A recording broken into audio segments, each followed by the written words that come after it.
നമസ്കാരം. പാലക്കാട്ട് വന്ദേ ഭാരത് സ്വീകരണ വേദിയിൽ കടുത്ത നാടകീയത. എംഎൽഎ രാഹുൽ മാങ്കുട്ടത്തിൽ പങ്കെടുത്ത വേദിയിൽ നിന്ന് ബിജെപി നേതാക്കൾ പിന്മാറി.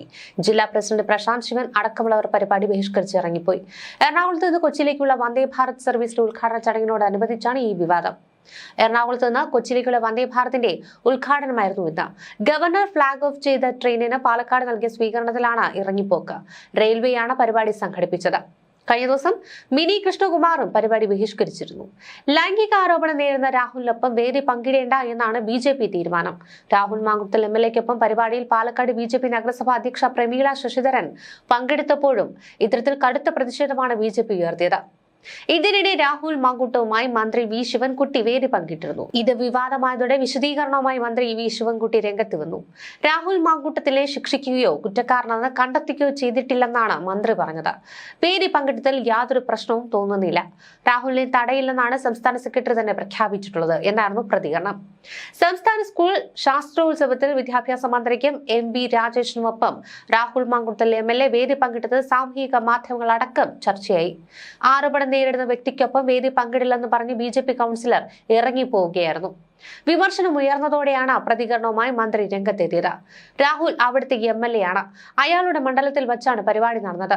രാഹുലിനെ തടയില്ലെന്ന് പാർട്ടിയുടെ സംസ്ഥാന സെക്രട്ടറി തന്നെ പ്രഖ്യാപിച്ചു. അദ്ദേഹം ശിക്ഷിക്കപ്പെട്ട വ്യക്തിയല്ല. കേസ് അന്വേഷണം നടക്കുന്നതേയുള്ളൂ. കോടതി ശിക്ഷിച്ചിട്ടില്ല. അങ്ങനെയുള്ള വ്യക്തിയെ മാറ്റി നിർത്തുകയോ പരിപാടിയിൽ പേര് വയ്ക്കാതിരിക്കുകയോ ചെയ്യുന്നത് ഞങ്ങളുടെ അന്തസ്സിന് നിരക്കുന്നതല്ല. UDF ആണെങ്കിൽ കഴിഞ്ഞ 5 വർഷമായി മുഖ്യമന്ത്രി രാജിവെക്കണമെന്ന് പറഞ്ഞു നടക്കുകയാണ്. എന്തോ ഒരു കാര്യത്തിന് എനിക്കും നേരെ ഇപ്പോഴും കരിങ്കൊടി കാണിക്കുകയാണ്. മന്ത്രി വാസവൻ രാജിവെക്കണമെന്നും പറയുന്നു. ആവർത്തിച്ചു പറഞ്ഞു രാജിവെക്കണം എന്നതിന് വിലയില്ലാതായി. രാഹുലിനെ വേണമെങ്കിൽ പങ്കെടുപ്പിക്കാതിരിക്കാം. പക്ഷേ അങ്ങനെ ഒരു സാഹചര്യം സൃഷ്ടിക്കാൻ ഞങ്ങൾ ആഗ്രഹിക്കുന്നില്ല. രാഷ്ട്രീയത്തിൽ മാന്യത കാണിക്കുക എന്ന നിലപാടാണ് ഞങ്ങൾ സ്വീകരിച്ചത്.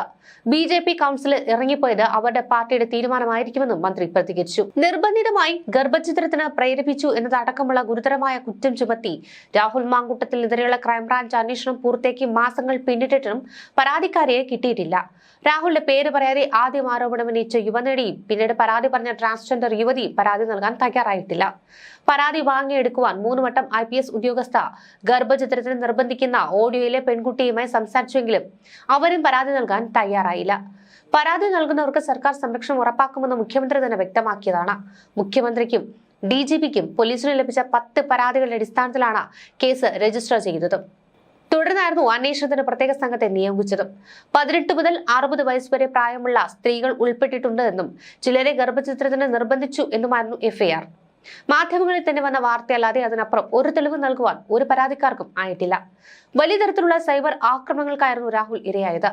രാഹുൽ മാങ്കുട്ടത്തിലെ പൂട്ടാനിറങ്ങിയ ഇടതുമുന്നണിക്കും CPMനും തുടർച്ചയായി തിരിച്ചടികളാണ് നേടേണ്ടി വരുന്നത്. പാലക്കാട് മണ്ഡലത്തിൽ അടിപിടി സജീവമായ രാഹുലിനെ മണ്ഡലത്തിലെ ജനങ്ങളും സ്വീകരിച്ചു തുടങ്ങി. പ്രതിപക്ഷത്തിനുള്ളിൽ പോലും രാഹുലിനോടുള്ള സമീപനം മൃദുവാകുന്നു എന്നതാണ് രാഷ്ട്രീയ നിരീക്ഷണം. രാഹുലിന്റെ രാഷ്ട്രീയ ജീവിതത്തിലെ ഈ പുതിയ ഘട്ടം കേരള രാഷ്ട്രീയത്തിൽ പുതിയ ചൂടേകുമെന്നാണ് വിലയിരുത്തപ്പെടുന്നത്.